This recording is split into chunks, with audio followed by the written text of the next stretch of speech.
Hello, my name is Safi Hasani. I am a senior at NYU Tandon, studying computer science, and this is a presentation on my research paper, A Set-Based Approach to Security to Mitigate the Hurdles of Multi-Factor Authentication. What is multi-factor authentication? It is when a user is required to produce more than one type of evidence to access a system, according to the Open Web Application Security Project.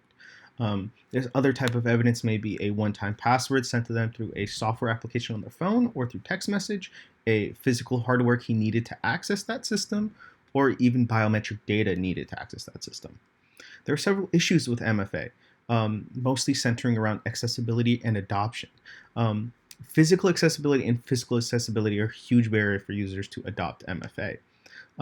For example, a user with physical disabilities that stop them from accessing different forms of hardware and interfacing with them in order to access a one-time password could cause things like SMS MFA or one-time password software-based MFA to be unfeasible for them. Also, users may not be able to afford the differing forms of hardware or software needed to access MFA.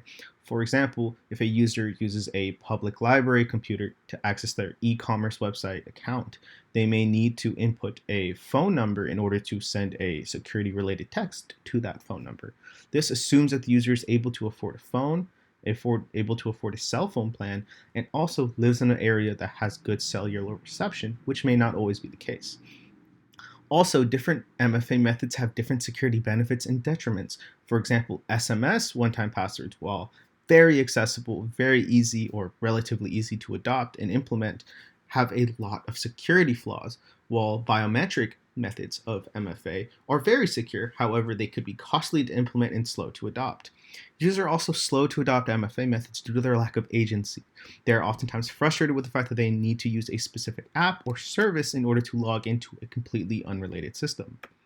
Here is a list of related work that I will not go into specifically that surrounds the broader topic of MFA, user adoption with MFA, and issues with MFA, as well as approaches to MFA that are very feasible and secure, alongside the future of MFA and where it is going.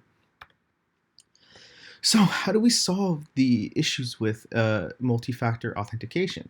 I am proposing that with a set-based approach to security and tabulating the aspects of each method of MFA, we would be able to mitigate all of these potential factors.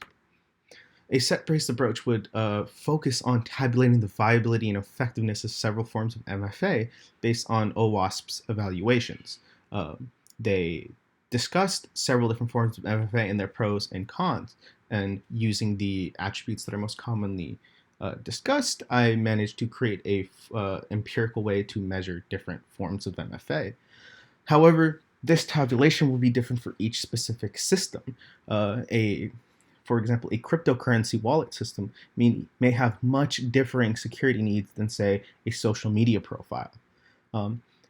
Moving forward, based on these attributes, we will find sets of multi-factor authentication that allow for the high security.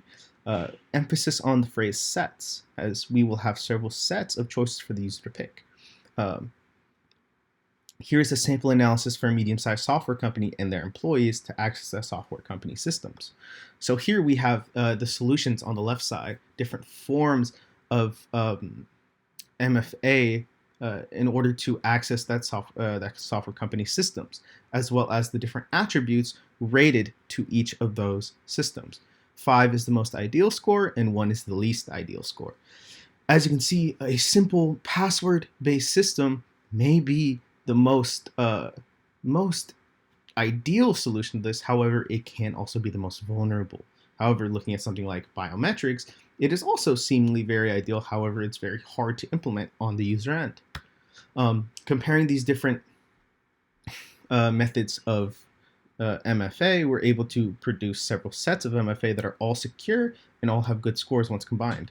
Here is the tabulation of the scores for each set, and as you can see, almost every single set has a baseline of 5 in all of the attributes, or the lowest 4, which is still considered acceptable in this case for our security needs.